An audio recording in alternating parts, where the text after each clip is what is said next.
Mis queridísimas amistades de su canal, Una Pausa en la Jornada con el doctor Álvaro Niño, que soy yo.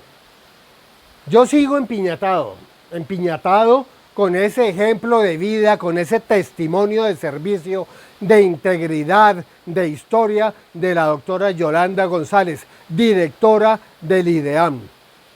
Es que su testimonio desde Providencia, al día siguiente del paso del más devastador huracán, el único grado 5 en toda la historia de nuestro país, me dejó absolutamente feliz de que haya colombianos de esa categoría. Colombianos que incluso entreguen todo, hasta su integridad, con tal de prestar un servicio. Esta señora es que tiene esto como una misión de vida y eso es algo maravilloso, digno de exaltar y de resaltar. En la entrevista que le hacen, además de decirnos que la educación ambiental, en lo que tiene que ver, por ejemplo, en el área de ella, de climatología, tiene como fin últimos salvar vidas, evitar muertes. Hubo otra frase que también me causó cortocircuito del bueno.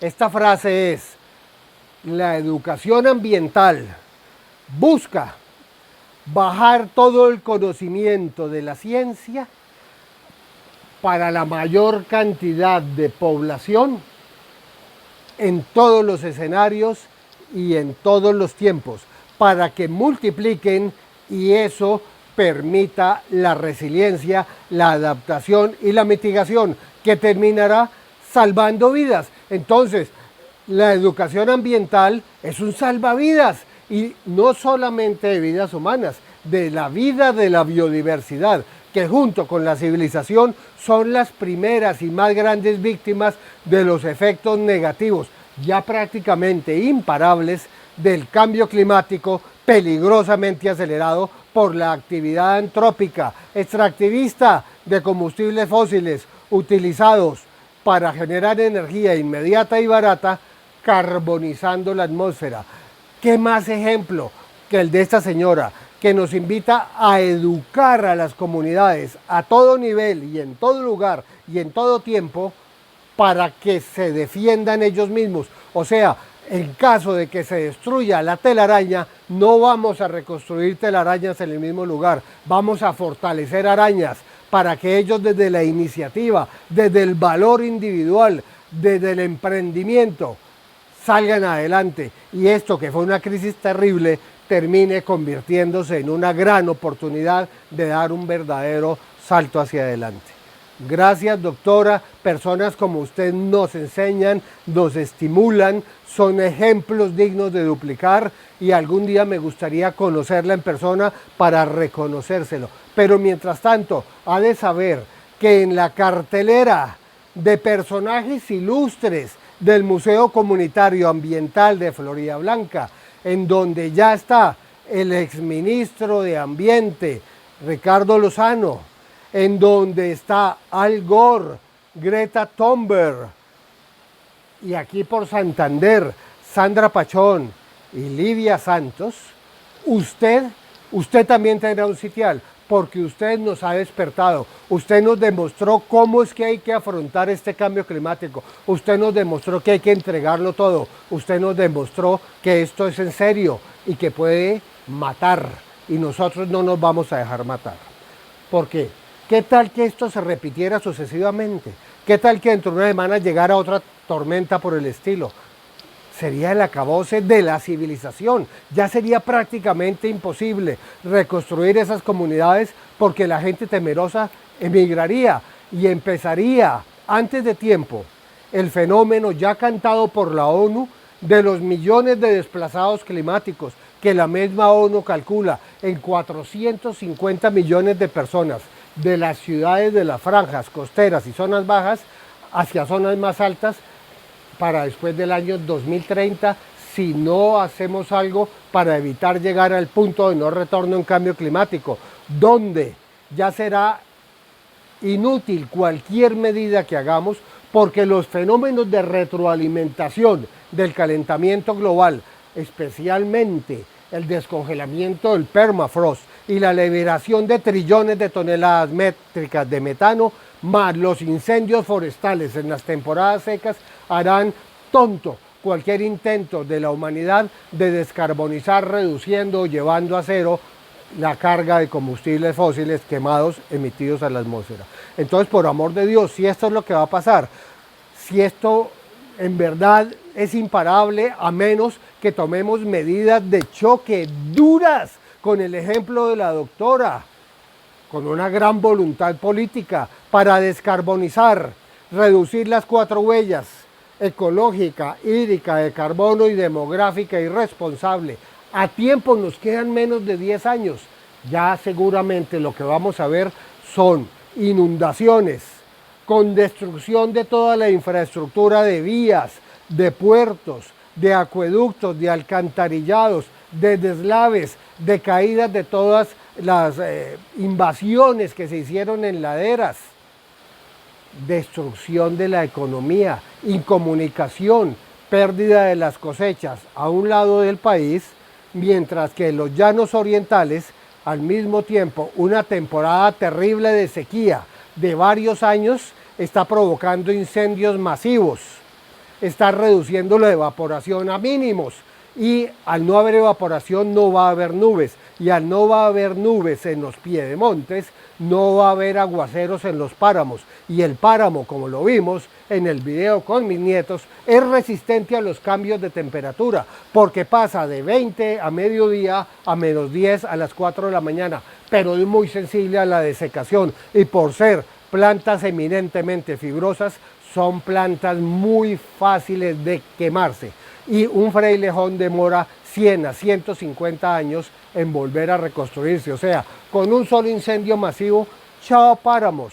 Y estamos hablando de 10 a 15 años para que eso sea una realidad. Por amor de Dios, despertemos. Que lo que pasó en San Andrés nos haga pensar que el cambio climático es real. No es una posibilidad, no es lo que va a ocurrir. Ya está ocurriendo. Hay evidencias científicas irrefutables. Así al señor Trump y Bolsonaro le parezca que la ciencia está pintada en la pared. O es un cuento chino, pero no lo es así. La ciencia es ciencia precisamente por el método que utiliza y se acerca lo más posible a un criterio de verdad. Y la ciencia nos demuestra que ha aumentado la temperatura en los océanos, es lo que provoca zonas de baja presión con ciclones y huracanes. Se ha acidificado el océano, porque al haber mayor cantidad de CO2 en la atmósfera, ese CO2, fruto de la quema de los combustibles fósiles, es absorbido por el agua del mar. Y cuando usted hace una simple reacción química de CO2 más H2O, da H2CO4, que es ácido carbónico. Eso baja el pH y destruye los corales, los pastos marinos, los mayores captadores de CO2 del mundo. Pero además acaba con la biodiversidad, reduciendo la pesca costera, llevando a los pescadores a la ruina. Pero además, centrales meteorológicas alrededor del mundo nos demuestran que hay un incremento sostenido y gradual de la temperatura desde hace 150 años, no ha bajado. Pero además se está descongelando el permafrost, porque los glaciales están corriendo y debajo del permafrost hay enormes cantidades de materia orgánica de hace 40.000 años a millones de años que nunca se descompuso. Y cuando le da sol empieza a descomponerse, a liberar metano, un gas efecto invernadero 23 veces más poderoso que el CO2 para calentar.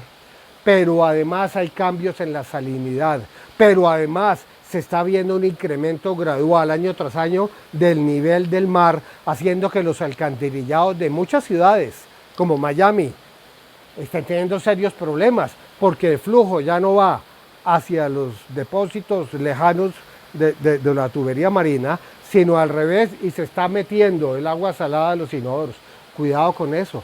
Eso son los primeros anuncios, pero son irrefutables. Y el cambio climático no es una posibilidad. El cambio climático ya es real. Está llevando a la extinción. Perdemos 2.000 especies diarias y eso no es sostenible. Llegaremos a 1 millón de especies perdidas dentro de poco. Pero además está haciendo que los vectores de enfermedades tropicales estén cada vez más altos.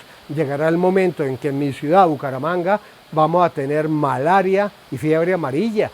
epidemias de Zika y de dengue incontrolables. Y quién sabe si vendrán más pandemias como la que estamos viviendo cuando la deforestación y la pérdida del hábitat de las especies nativas haga que éstas tengan que acercarse a las ciudades donde serán cazadas, comidas. Habrá mucho contacto humano con animales, especialmente en granjas, como las granjas porcinas de China, donde tienen 500.000 cerdos. Esto va a ser grave porque la naturaleza no funciona de esa manera. Van a empezar a pasar la zoonosis y si con esta, que no es tan terrible, estamos en esta situación tan espantosa, imagínense cuando llegue algo parecido a un ébola. Pues bien, estamos cantados. Desde 1972 la ONU viene alertando. Hemos hecho acuerdos en Río, en Tokio, en París, en Katowice, ahora en Madrid, Chile. Bla, bla, bla, porque aún siendo los suyos vinculantes no estamos cumpliendo. Entonces, pilas con esto. Mis nietos merecen un planeta digno donde vivir. Y yo me voy a dar la pela, como se la dio la doctora Yolanda en Providencia, porque ella de ahora en adelante es el ejemplo vivo de lo que es el compromiso ambiental del Museo Comunitario Ambiental de Floridablanca, MUCAF. Bueno, espero no haberles dañado el día, yo creo que se los arreglé, pero por favor, alerta, estamos ante una amenaza de proporciones incalculables. Y nosotros seguimos siguiendo la vida loca como si nada estuviera pasando, cuando es claro que virtualmente estamos sostenidos por el hielo del océano Ártico, que desaparecerá al final del verano boreal, o sea, septiembre del año 2030. Y no quiero pensar qué va a ocurrir con las ciudades costeras ni con las ínsulas para esa época. Mis queridos amigos, reflexionen con esto, por favor.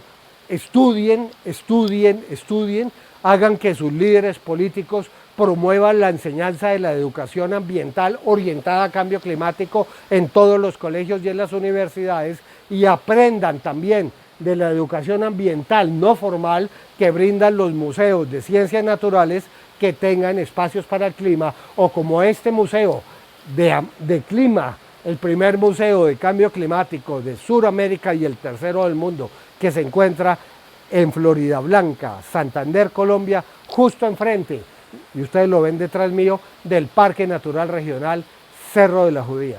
Muchísimas gracias y les deseo un resto de día cálido, pero no tan cálido. Chao.